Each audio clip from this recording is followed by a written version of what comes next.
Hey, everybody, welcome to Who's Left, a podcast about Indiana politics, history, and culture from an unapologetically leftist perspective. My name is Scott Aaron Rogers.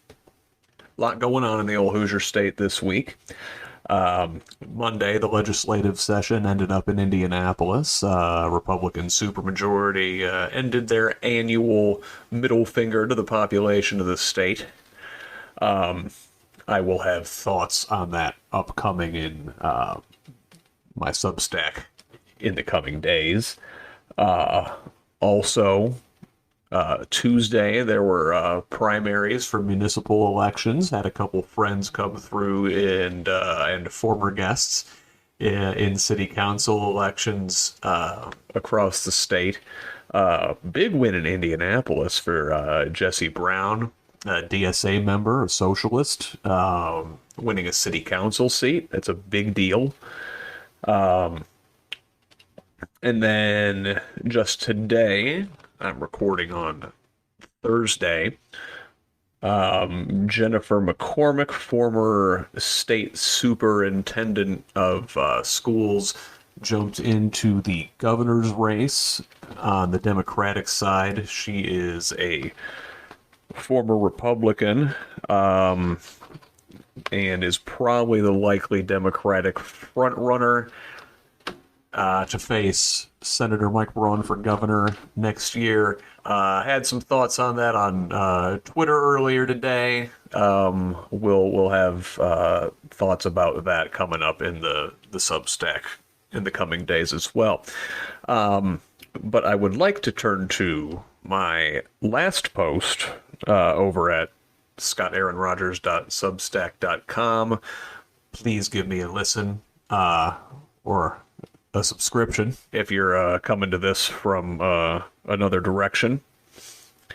So this past week, we talked about the origins of the Great Trans Panic of 2023 and Republicans' use of our trans friends, neighbors, and kids as a wedge issue to rile up the extremist Christian base.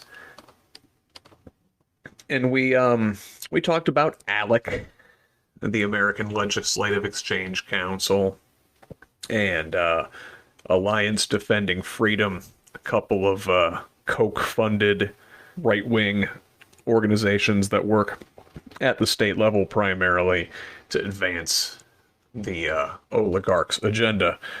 And we traced even further, dug a little deeper to see that such organizations as Alliance Defending Freedom and ALEC and the National Association of Christian Lawmakers and every other combination of letters you want to smash together into some innocent-sounding acronym, they're all right there under the umbrella of an organization called the Council for National Policy.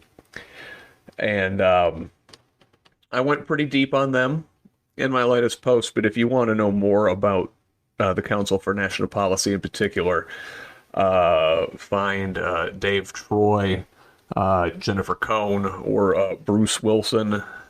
These folks know a lot about this group and how they themselves were very much an updated, polished, innocent-sounding version of the John Birch Society. And I don't know the age breakdown of all my listeners here, but if you're my age or younger, you might not know who those guys were. And you know, this is the crazy 50s conspiracy theorists with the fluoride being a communist plot and get the US out of the UN and everything else.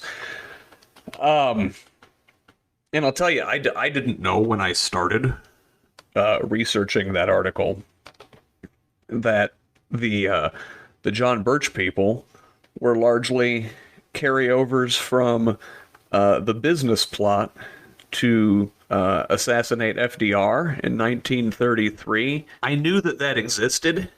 Only found it out in the last couple years that there was a plot paid for by rich industrialists like I was Rene Dupont, I believe, was one of the primary funders. But there's a long history in this country of wealthy industrialists using extremist elements of the population, often evangelical Christians, to get them riled up. They whip these folks up into a frenzy regarding changing social conditions, social norms, and mores, to act as their foot soldiers, to act against their own self-interest, oftentimes, while the wealthy point at the chic out group of the day. They're robbing the people's pockets.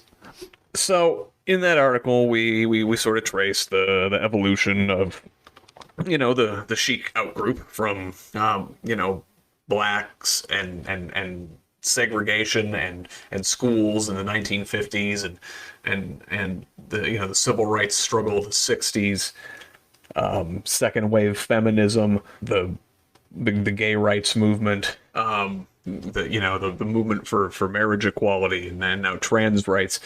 It's a series of it's moving the goalpost as society becomes more and more accepting. They have to find a new chic out group to whip the base into a frenzy over, as it becomes socially unacceptable to be upset over the last thing.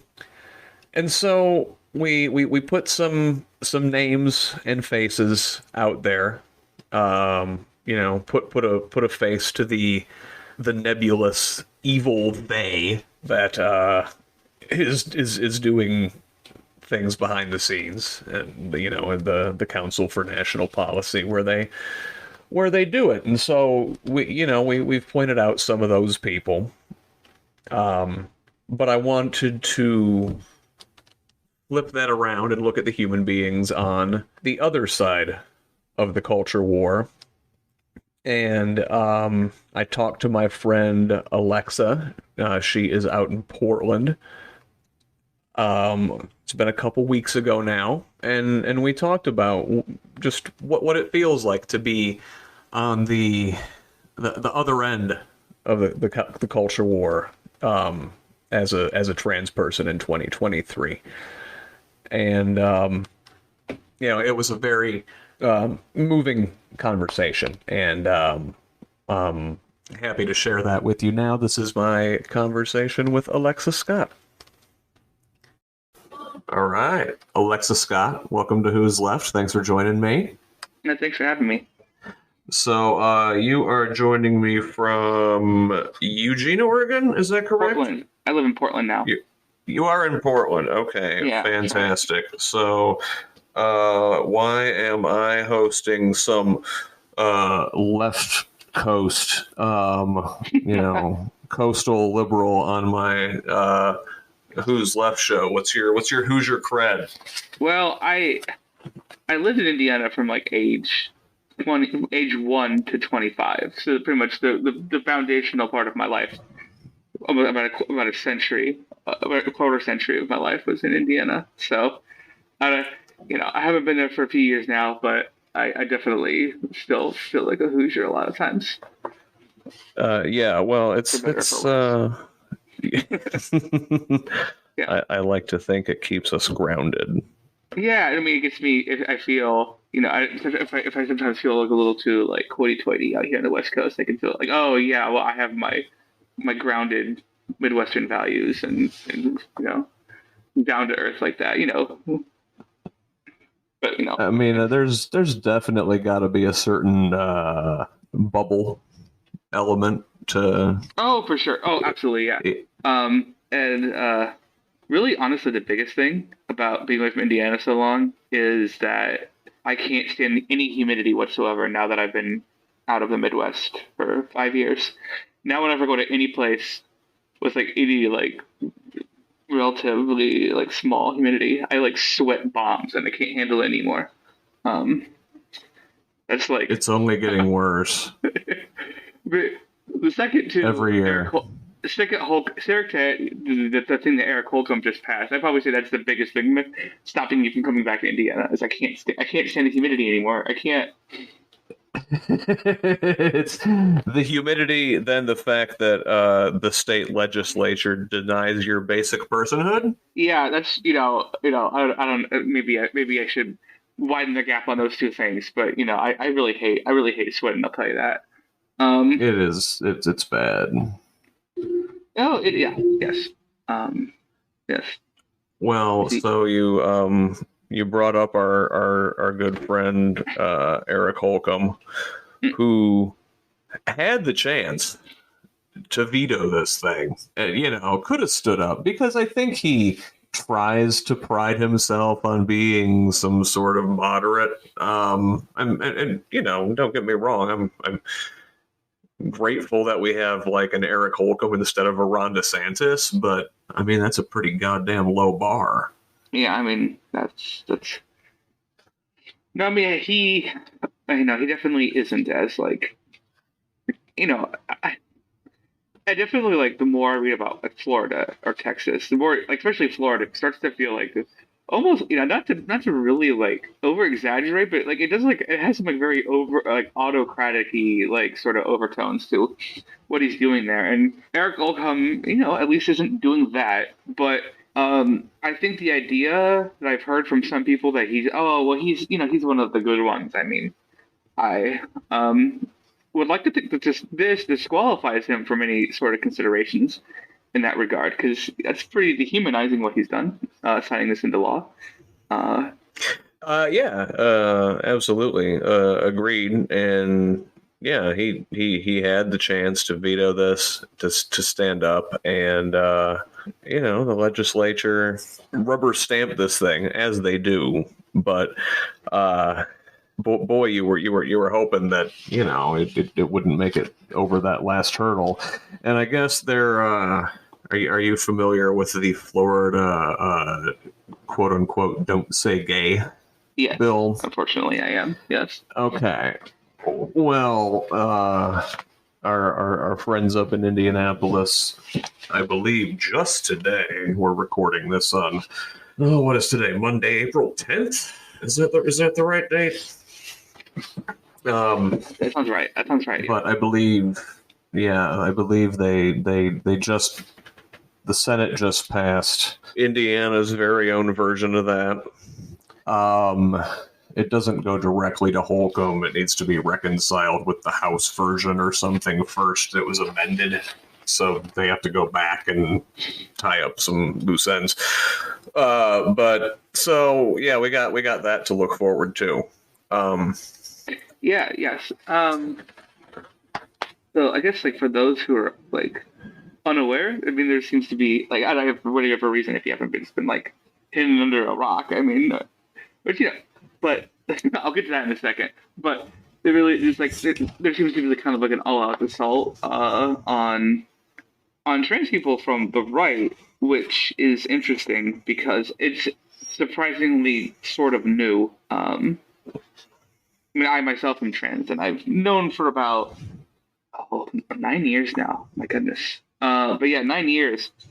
So I've been closely following the news since then, and this is the first time because normally Republicans have kind of just been like, yeah, whatever, this is a marginal issue, it's not going to really get votes, but it's been in the last couple of years. There's really been like an uptick in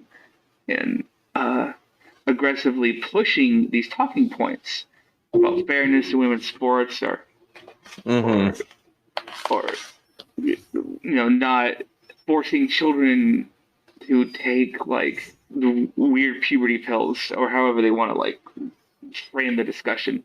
Um, Oh yeah, it's and it's all framing, right? yeah, yeah. Um, Like, I remember as recently as like 2016 when Trump was like making his rounds, trying to become president.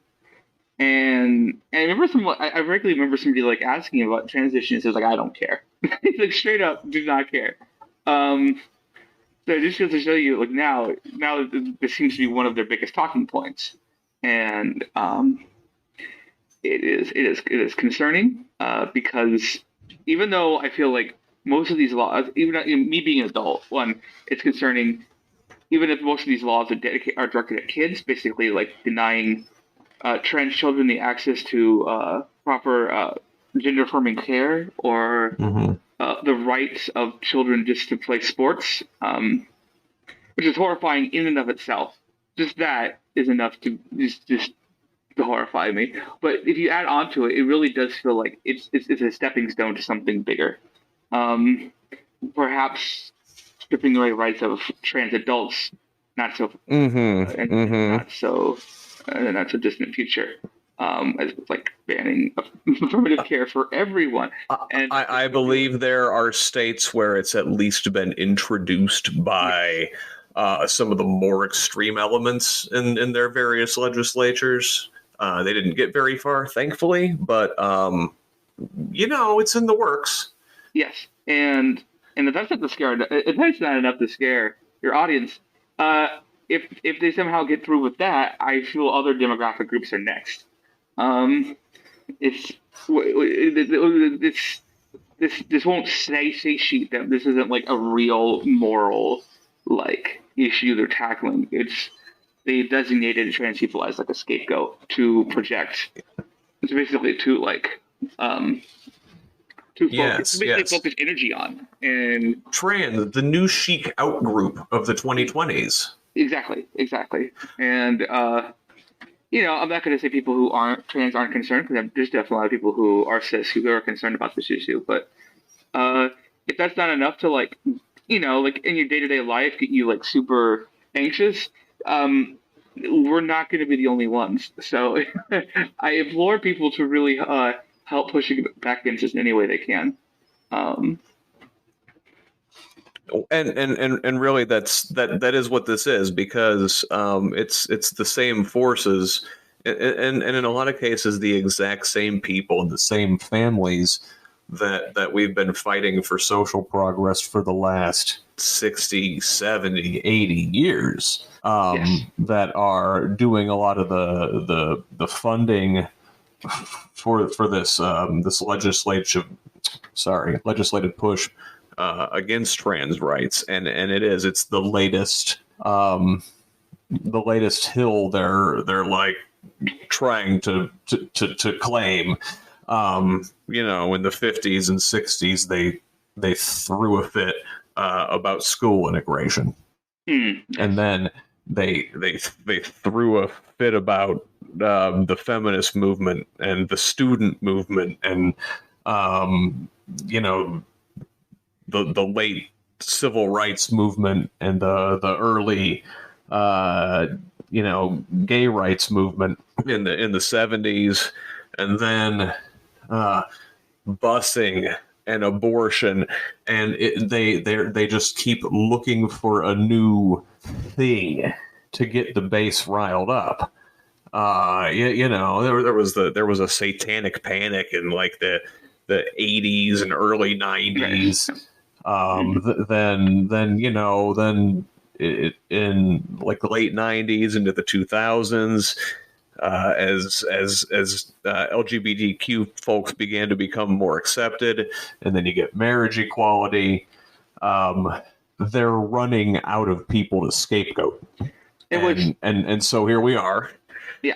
They're wasting um, how much state resources, how many taxpayer dollars, how much time, when they could be, I don't know, trying to like do something about schools or roads. Oh, right, for But sure. they're trying to criminalizing, like, by the numbers I've seen, we're talking like 0.6% of the population. Yeah, no, it is about maybe one out of every 100 people at most is trans. Maybe it could be higher. I think maybe in the future where we have a more progressive, universal understanding of what it means to be trans, maybe those numbers could be a bit higher. It's hard to say, but as of now, about like at most 1% of the population identifies as non-cisgender, and um, I think that makes us an easy target because we can't fight back in the same way. We don't have them. A lot of us are poor. We don't have the money. We don't have the resources. We don't have the numbers of Mm-hmm.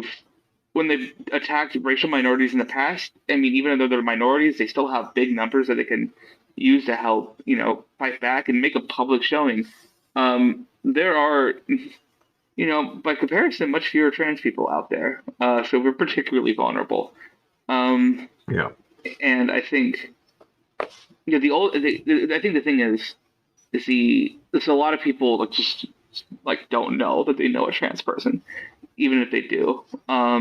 Like for a lot of people, I'm like the one trans person people know, but like I don't think that's probably actually true. They probably have another person who might be trans but doesn't Mm-hmm. know it themselves, or is in the closet. Because it's not always a safe place. The world isn't always a safe place to be out. Um, so yeah, that's particularly concerning. I think what is particularly if you were to ask my other friends, who are trans, what is particularly concerning about this thing, in addition to what we've already brought up, is that Yeah. the left isn't really doing anything. And the left is such a nebulous term, so I guess maybe Right. let's for now stick with like the Democratic establishment Yeah. has done instead very little. There might be some like individuals who've gone out of their way to really, fight for the right cause. Like that was a woman in Nebraska Yeah. Yeah. who's Yeah. holding up all legislation because she keeps filibustering until they stop trying to pass Right. trans legislation, which is And I amazing. understand that they have like unusual filibuster rules in Nebraska. They've got a unicameral legislature. Um, so it's like, as much as I'm like, yeah, let's see that in every red state. Like, why can't we do this in Indiana and Yeah, Idaho, where they just passed something in Kansas, and it's a procedural thing that's kind of unique to them. But yeah, man, like throw the kitchen sink at them. That's what I'm thinking. Like whatever we got, do it. I, there's a Kansas Democrat who I believe switched over to vote with the Republicans to be the deciding vote to overturn, I think it was Governor Kelly, her veto. Um, Mm. she vetoed like some anti-trans legislation, and then a Democrat Yeah, that was crossed the the aisle. sports thing, I think. Yeah, that one's sparks one. Yeah, that's hard to Yeah. keep track of at this point. Um, and just horrifying, absolutely horrifying. Um, the Biden administration kind of like taking a non-committal, like, hey, we still like letting some legislation, some sports bans, basically, in practice, actually actively ban trans athletes. Um, I've seen both points on that, and like obviously spend a lot of my time in left spaces, but and the initial reaction is like, oh, rebel, you know compromising on this, and it's kind of like, well, it might be a thing where he's calling their bluff. It's like, well, there's no blanket bans, and now you have to view this on a case by case basis. Which that's kind of how it should be anyway, right? You'd think. I don't know. uh, well, I mean, I suppose there's not.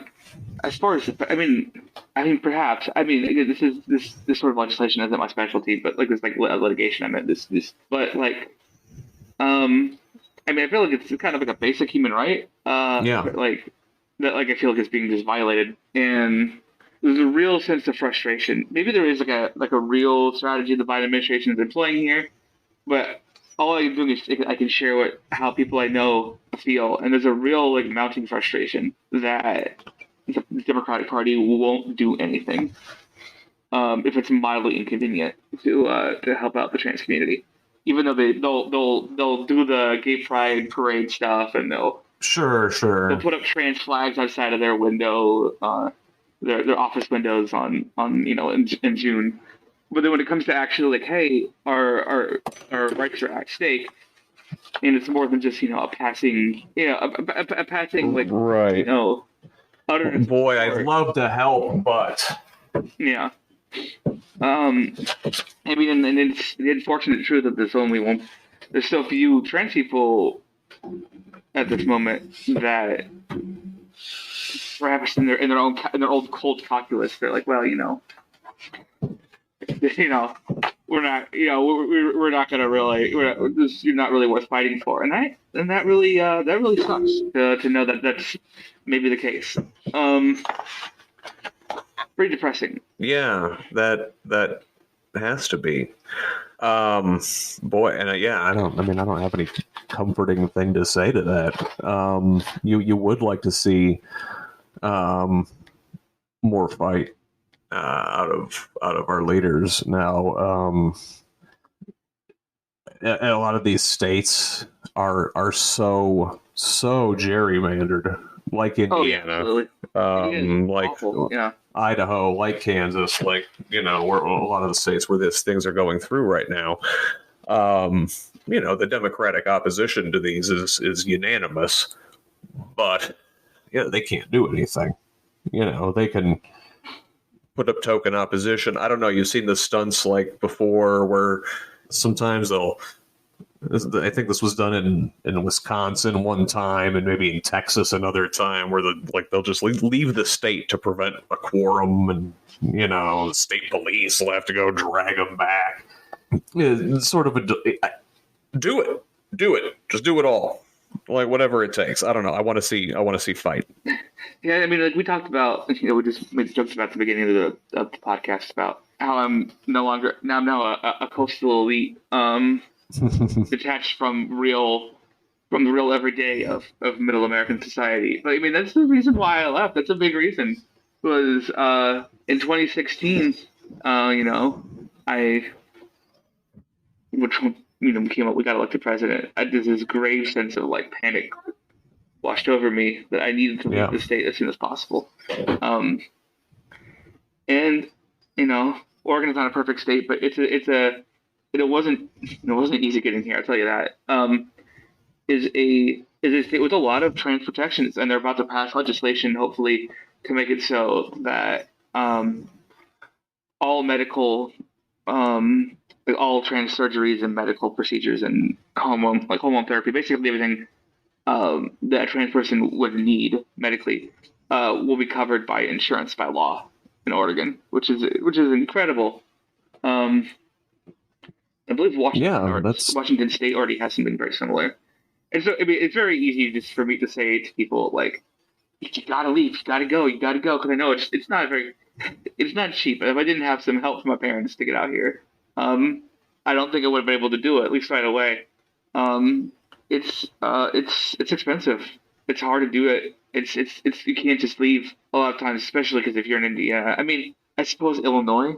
If you're to any trans people listening on this podcast, maybe Illinois might be your best chance at this point. Not too far away. I mean, Not too, yeah, sure. If you can get to Chicago, I suppose. I mean, that's where all your your blue voting power comes from. I mean, yeah, downstate Illinois is not exactly much different than like any of Indiana, I suppose. yeah. Again, this is only mostly for people of marginalized communities. Ideally, the those of the cis white male variety would help stay behind and fight the good fight. But I can't tell you what to do. I guess. um, but yeah, Well, like believe me, I mean, a lot of my family's out by you now. I've got a sister in Portland, and then I've got another sister, and my mom's in Vancouver. And my other sister's up in Michigan. I'm the last one in Indiana, and at this point, it's like I have every reason to leave, except I'm a stubborn fuck, and like, no, I've been here the whole time. Fuck you, I'm not leaving. yeah. No, I get that. I'm gonna I stay really here do. and fight because I like to fight. But I don't blame you one bit. You got to protect yourself. I mean, as a like, I still really care a lot about Indiana. Like I still have a lot of sense of like who's your identity. Like I feel like I've been a resident of Oregon for 5 years, but like I think like within me, I definitely feel more of the state of Indiana still. Um, I still have these jingoistic attachments to my Indiana sporting teams, whether it be collegiate or professional. Like it still helps tie me in the community a lot. Exactly, exactly. I It's come the home. yeah the small community, bonding things that should bring all of us together. I come home. I get my breaded pork tenderloin, or Oh eat some yeah. breadsticks with marinara and cheese sauce, which they only do in Indiana apparently. Um, I feel right at home, like it's like I'm back home again. Get some steak and shake, see my old friends. Um, so I'll always have a place in my heart for Indiana, but it's hard to square that with also knowing that like a large percentage of the people here make me feel unsafe. Like, uh, and the legislation is actively working to discriminate against people like me. So it's hard. How do you square that? How do you? It's hard to come to terms with that. Yeah, yeah. You've found Oregon generally, I mean, certainly, at least from the legislative standpoint, more welcoming the people too. Yeah, or Yeah, I um, definitely. I mean, it's nice being living in Portland and you just walk around seeing like pride flags everywhere. I mean, not everywhere, but like to a degree you would never see so in Indianapolis. I mean, at least not yet. I was actually in Indianapolis for the Pride Parade this past year, and it was pretty nice. So I know that there's a lot of good people in Indiana still, despite everything, and that's kind of what I want to try to emotionally attach to that idea. right, and it's what it's like that anywhere. Yeah. Uh, Oh, absolutely. The yeah, margins a between lot of people. Yeah, yeah, exactly, exactly. It's kind of a product of the two party system right. that Yeah. whole swaths of places get written off as like red or blue, but there's not a lot of room for nuance in that. Yeah, no, it's the margins between what makes a red state and a blue state, even on the far ends of the spectrum, are very small. Like most states will, let's say in a given presidential election, most of the times, even when a presidential candidate winning easily is like a matter of like single digit points. So like rarely, Right. I don't know, rarely. I cannot say I've memorized all the like voting data, but it's not super common to see a presidential candidate of either party eclipse the 60% mark. Um, Oh, right. I it's mean, it's maybe in like a state, in a small population state. so basically it's like a tenth of the state that is like kind of providing the difference between liberal Oregon and conservative Indiana. That's the difference. I mean, these people. I think people generally are kind of mostly the same everywhere in this country. It's like some states. It's that tenth of the state that makes the difference. Um, which maybe our current system isn't best used to reflect the nuances of the American population and voting electorate. Yeah, yeah. Yeah, that's absolutely the two party system, and it is terrible, terrible. Um, it's good to see that there are places that are experimenting with like ranked choice voting Yes. and like wildcat primaries and stuff like that. It's um, anything to sort of break up the duopoly. I am in favor of. Long term, at least, right now, I think our priority's got to be like beating back these fascists. Yes. I mean, yes. That's that's the threat to everything, isn't it? Um, Yeah, it. Yeah, no, you go ahead. I was gonna say, like, so I don't sound all doom and gloom. Like, there are some real like indications that perhaps this wave of like trans targeting is only limited to like the near future. Hopefully, I think most people, when you actually like phrase in a poll like, "Hey, what do you like? What do you believe about like trans rights?" But actually make it the questions of like addressing the rights rather than Mm-hmm. just like Mm-hmm. men wearing dresses playing women's sports. The way the Republicans like to phrase it. It's like you see like 60% Right. of support of like the liberal option, and it's like okay, I feel like Yeah. there's just a lot of information out, misinformation, and you'd be surprised maybe about how even the most conservative people will kind of soften up on issues like this once they actually know trans people.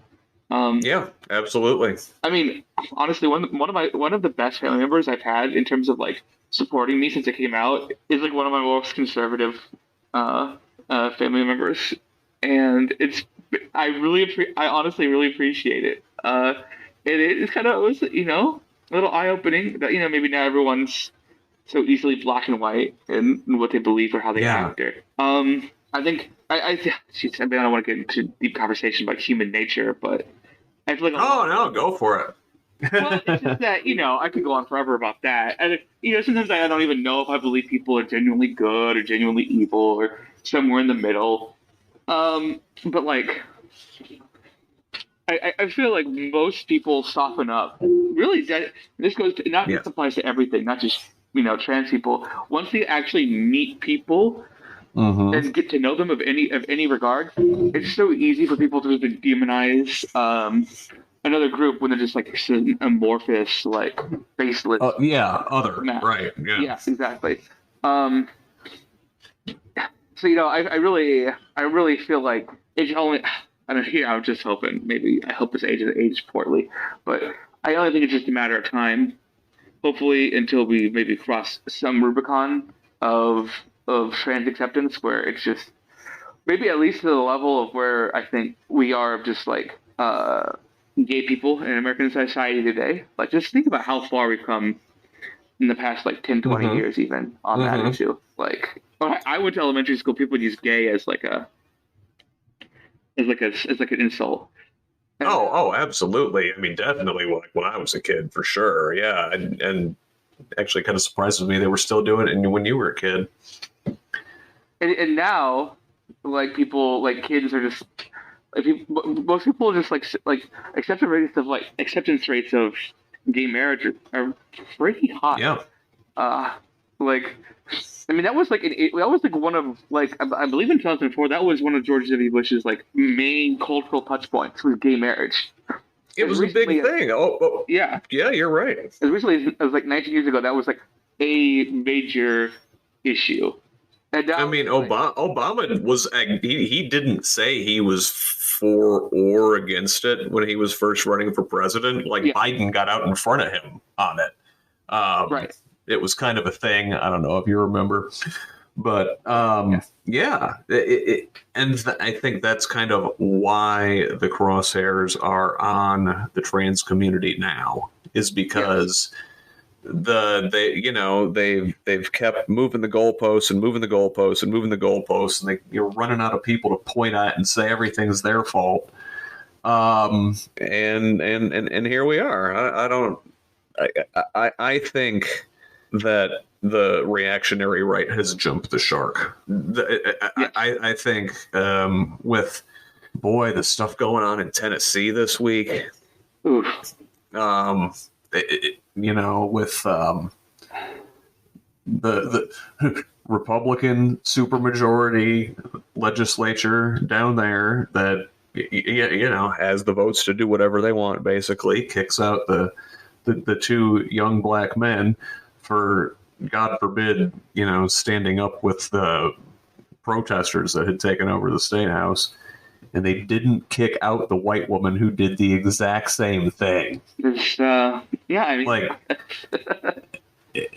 it's so obvious what they're doing, and yes, I think people are sick of it. I think the center is largely sick of it, and the numbers do bear it out. Like you said, it's it's like 2/3, I think, of the population is like, yeah, great, whatever, trans people, do your thing, and it's it breaks down almost the exact same way as the abortion debate. It's about 2/3, 1/3, and it's frankly, I think it's the same issue. It's a bodily autonomy issue.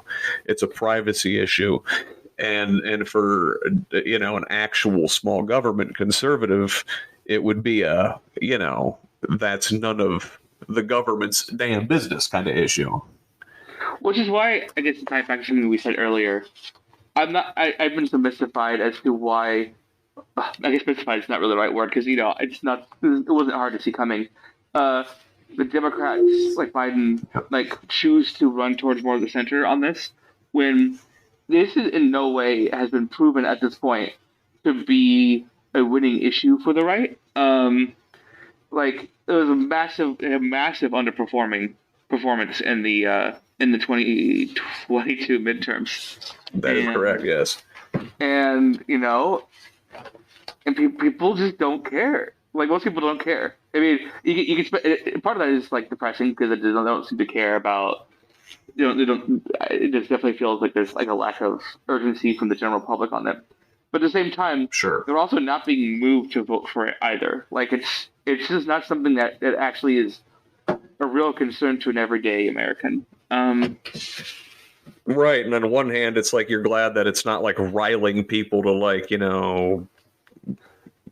turn on the population with pitchforks, but on the other hand, it's like I wish you'd turn on those Republicans with some pitchforks. Like, help me out here. Yeah. But yeah, no, I guess the one last thing I can think of is that, excuse me, at this moment, I'm substitute teaching out here in Oregon, and so I'm with kids a lot, and I could see, and maybe it's because I'm out in the Pacific Northwest, but I think it's more than that. I really see a really big generational divide in how they approach LGBT identities in the way, and even my own generation. Like it seems so progressive and open. Like I like this like I remember I was like walking in the hallway of the high school I work at a lot of times, and I heard some kids say like, oh, they didn't even have their pronouns in their bio. How cringe! And I'm like, I can't believe I heard a teenager say that one generation after gay was like used to mean stupid. Like when I was a kid. It's amazing. Kids have come so far. There genuinely seems to be like a very much like I see like okay, well, at least in our school system a lot of like white flags and LGBT stuff, and I maybe Indiana's not the same way at the moment. I really hope that's at least the same in Indiana to some degree, but well, I think generally, at least, when you get into the schools and, the educators who have been brought up in making the environment inclusive for everybody, they're great about it. And that is where the backlash is coming from. Because the parents and the grandparents, they see their kids coming home and they're like, totally accepting of everybody, and it's the older generations who are apprehensive about that. Yes. And it's the schools that they always come for because like, hey, where'd you pick up all this learning and tolerance at school? No, we can't have any of that. They legislate, right? Yeah. No, I mean it's kind of scary as a teacher. Just knowing that some people are targeting like teachers for like even like on some I don't want to give them any more traffic, but some social media accounts that will not be named will post pictures of like teachers who have like the pride flags in their classrooms. Yeah, and these are the same groups that have led to indirectly to targeted attacks on people. So it concerns me a little bit. Yeah. You did you grow up in Fishers? Is that right? I did. I lived in Indianapolis when I was a little child, but like from the age of like 4 to 25, I was in Fishers. Yeah. Okay. You know what's going on back home with your old high school alma mater? Oh man, I thought they had some fight over something with like critical race theory or something, but Yeah, they've got a Moms for Liberty problem. I don't know if you've heard about this group.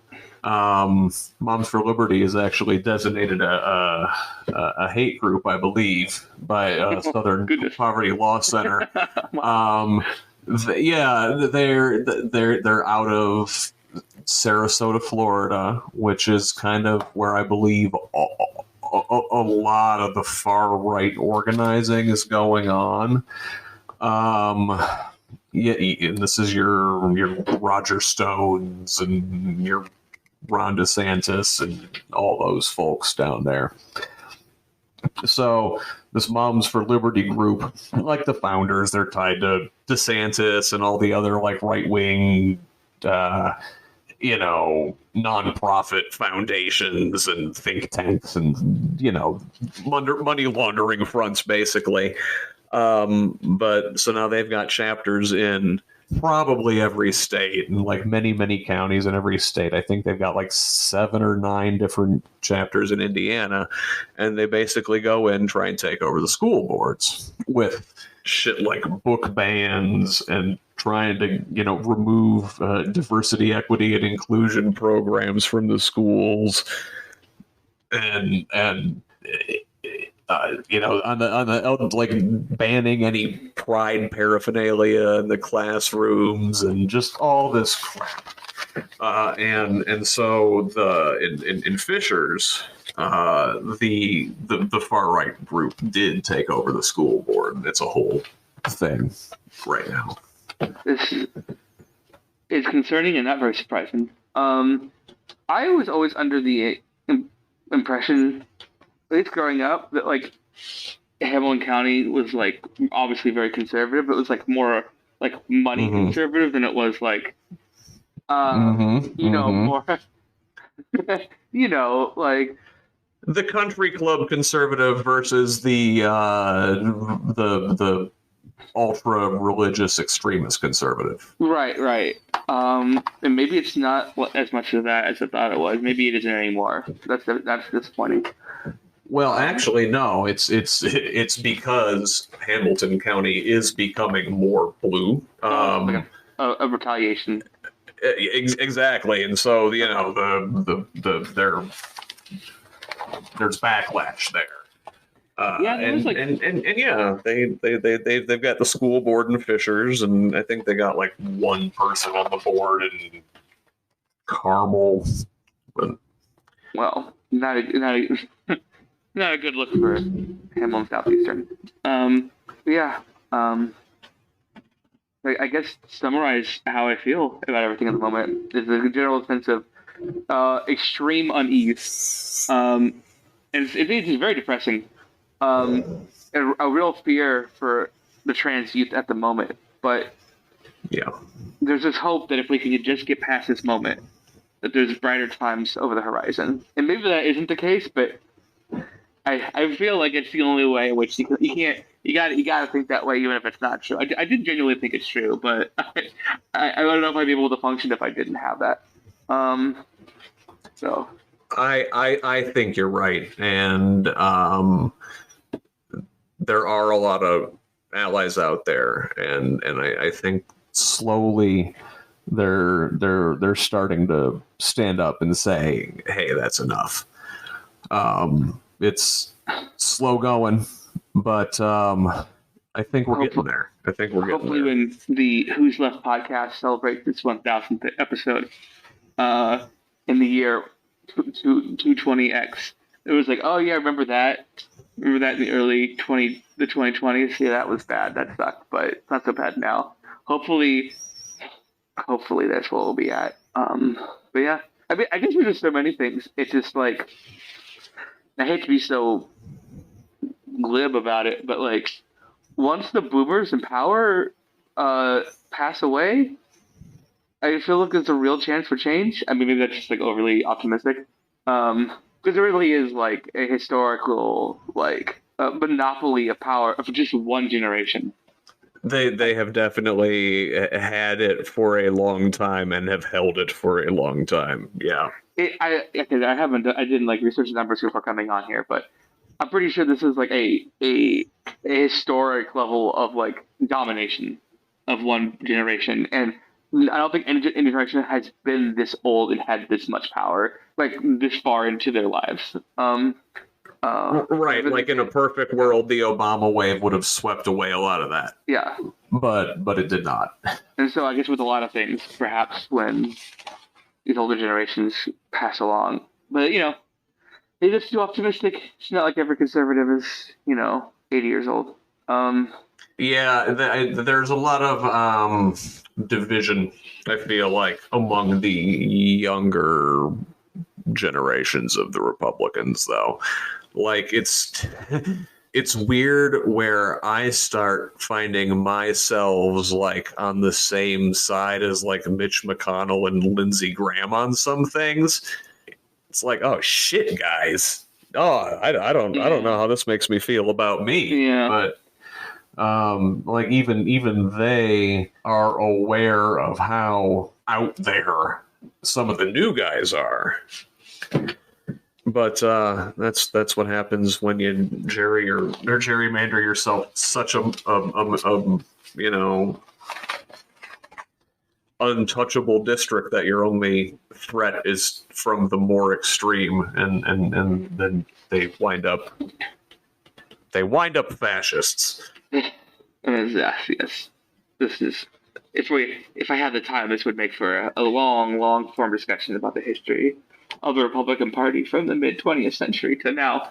That's And kind of actually how most of my notes today were kind of about that, but hey. yeah, kind of how the kind of like to some degree the Republican Party is like reaping what they've sown. Uh, and some of the old powers are being sacrificed at the altar. Well, that's what it was all about, right? I mean, it was the moneyed power using the evangelical religious zealot extremists as their foot soldiers to do their bidding, but now the religious zealot extremist foot soldiers are turning on their corporate masters. Yeah, it's like that the me sewing versus me reaping meme on Twitter. Like me sewing, like, oh, this is great, yes, and then like me reaping, what the fuck?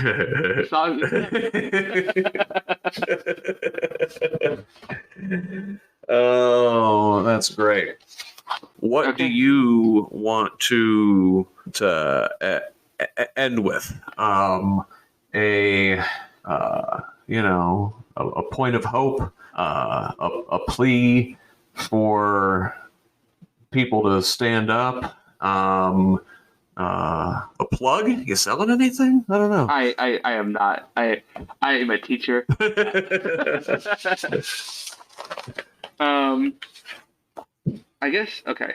I guess I'll close by saying that it's like we really need the cis liberals and cis leftists and everybody else to like, or even just non-conservatives to care. And I know there's so many other things going on.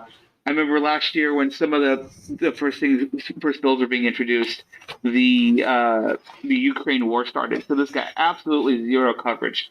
And there's gun violence and so many other things, and I understand that this may emotionally be like a third rail, like a third, like a lower tier issue, for some. But I implore our allies to help because this would be an otherwise unwinnable fight without you guys. And I guess for anyone who's trans or questioning listening to this, like it's really troublesome now, and it's best to find a community or find a place where you feel safe, or just if you feel like you can't present and be who you want to be now, like get in a good place to where you can, or just do what you can to be safe. Um, my Twitter handle is at Captain Amab, CaptAmab. If you need to reach out, if you're trans, need help, I will. I do have some resources that I have some people I know and some communities that maybe might help, and I'd love to be able to help if that's something you might be interested in. Um, and I guess lastly, just like know that like hopefully this is just a wave that'll be past us, and this will be just something we remember as like as a brief, a horrifying but brief moment in history. And I feel like with the positive with the way society with the way young people are today, for that really might be true. I think we're getting there. I share your hope. Alexa Scott, thank you so much for joining Who's Left. Thank you for having me. A lot of fun. That was my good friend Alexa Scott. So we ended on a hopeful note, and I am hopeful. I think the tide is turning. I think in Statehouse after Statehouse this session, Republicans in red states that have big majorities started to see pushback for their overreach, finally. It's happening in Nebraska and South Carolina, where this week full abortion bans failed in their state houses.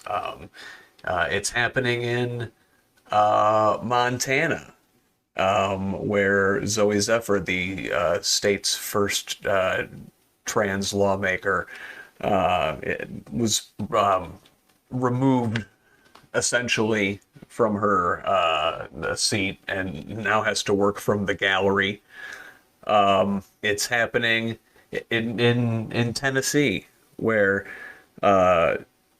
Justin Jones and Justin Pearson were both reappointed to the seats that they had been removed from, and became folk heroes along the way.